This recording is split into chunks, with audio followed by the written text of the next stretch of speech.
Welcome back, everyone, for today's video. Today I'm going to be recapping the last round of the holiday action quads held here at Chess Zone.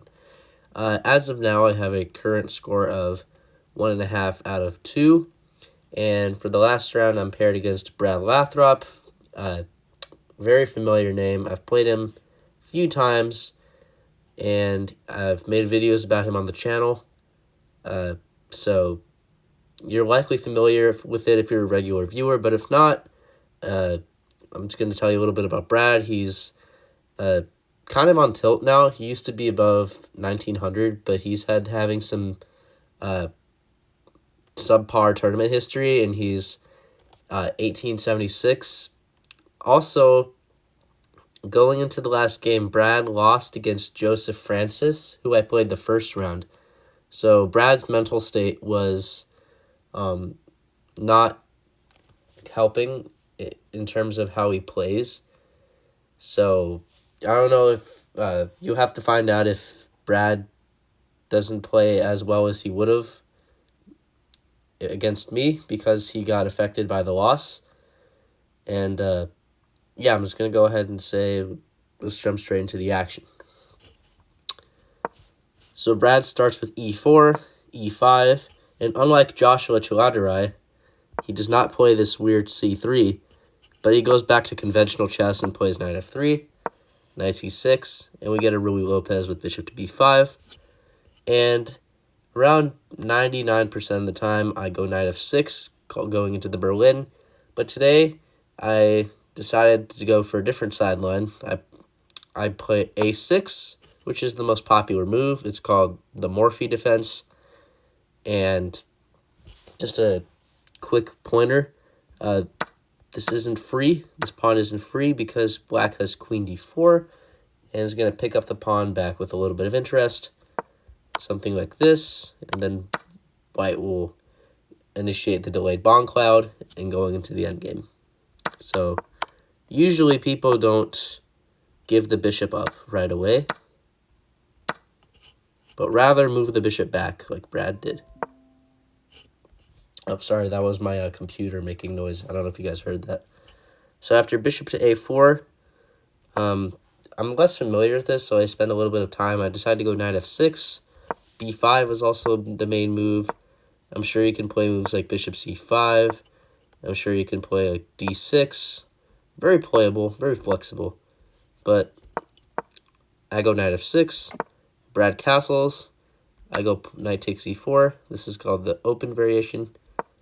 And he goes d4. And for a couple minutes, because I played a6 for some reason, I wasn't really sure on what the best move was here. And I kind of was a little scared because he's threatening to open the e-file and bring the rook over. Like, I can't take because rook e1 would happen. And if I try to defend my knight, then he would just play this. And things are getting crazy. Bishop c5. He goes ahead and plays knight takes c6. There's even stuff like queen h4, not queen h4, queen f6. And this position's wacky. And I don't even know what's going to happen. So, did not go ahead and take the pawn. I instead play the move b5, bishop b3, and then I go d5. And I'm basically giving my pawn back and ready to solidify with bishop e6. And now his own pawn is blocking the e-file, so there's no way he's going to attack my king in the center. And next few moves, I'm going to develop my bishop here on f8 and ready to castle myself. And also, Brad's moving very quickly. He's not even spending more than 5 seconds a move. Like he's doing this on autopilot. And while that's good in a way, it would help for Brad to spend a little bit more time on his moves because this is, after all, a G60 plus 5 tournament, and there's no need to rush so early on. Just a piece of advice. So after bishop to e6, he goes knight c3. I go ahead and take, still playing this really quickly. He has 59 minutes, and I have 56 minutes upon taking the knight on c3. And then I go bishop e7, just ready to castle. And here he goes rook to e1. And already I'm like -1 here. And the best move is knight a5, trying to go to c4. And I saw knight a5 was there, but I'm like, it's not going anywhere. I can play knight a5 next move if I have to. So I didn't do it right away. I instead castle, because knight a5 is still available in the position. White can't prevent it. So I didn't feel like if it's still there, then I don't need to do it right away. I can improve another aspect of my position before committing to knight a5. So I castled. He played knight d4, and knight a5 still exists here, but I instead played knight takes d4. Helps white get the center, which is a little bit of an inaccuracy. Helps white undouble the pawns. I go a5, trying to go a4 to trap the bishop.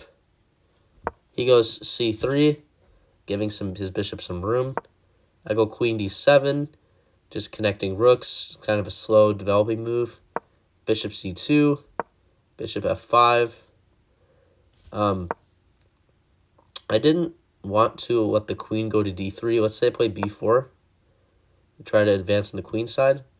White is going to threaten checkmate. That's what I assumed would happen. And I have to go g6. But then I weakened the dark squares around my king. I kind of rejected this for that reason. And after I move my rook somewhere, white just has this annoying bishop on h6.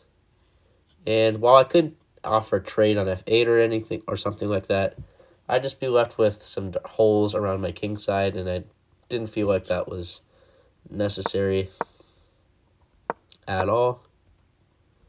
So I go bishop f5. We get a quick trade. Oh, sorry. My bad. Did not mean to click that. And here, Brad plays the very logical move, rook. Huh? That's just a free rook. And Brad just extended his hand right after this and said he resigned. And at pawns, he's playing this still on autopilot. And I can't believe what just happened. A near 1900 player hanging a rook in one move. I've never seen that happen before, where the piece is just given to you on pre, and there's like nothing white can even get in exchange for it. Like, I thought he was bluffing. I saw the rook was hanging right away, but I thought he was messing with me, because no, I'm like, surely not, right? And I look, like, the bishop can't do anything. It can't discover attack anything. And it's just a clean rook hang. He just had a brain lapse, and yeah, that's all I could say. So that was a very convenient win for me, especially since he's higher rated.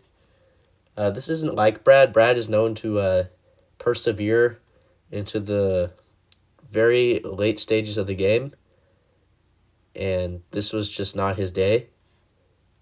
And I guarantee Joseph Francis is beating him the prior game messed with his focus and psych. So that's one explanation. So I'm just really both relieved and shocked that this happened. So I don't even really need to see the accuracy here. I can show it. 93.6 and 82.9. It was basically a good game minus the rook hang. So gonna go ahead and say thank you guys for watching. Upon recording the video, the rating results have came out. I'll link them in the description. And I'm happy to say that I once again crossed 1800. Crossed 18 to 1826 rating. That's 5 points for my peak rating, and I'm very happy with my new rating. This shows that I still got it. My chess hasn't gone anywhere. And even better, it means I'm tied for first with Joseph Francis. So I'm guaranteed a little bit of cash as well, which is nice. So I'm going to wrap this up by saying thank you guys for watching. If you like content like this, please don't forget to smash that subscribe button. Leave a comment, let me know what you think. And yeah, stay tuned for my future chess content, my future tournaments, all that good stuff. And yeah, have a great rest of your day or night.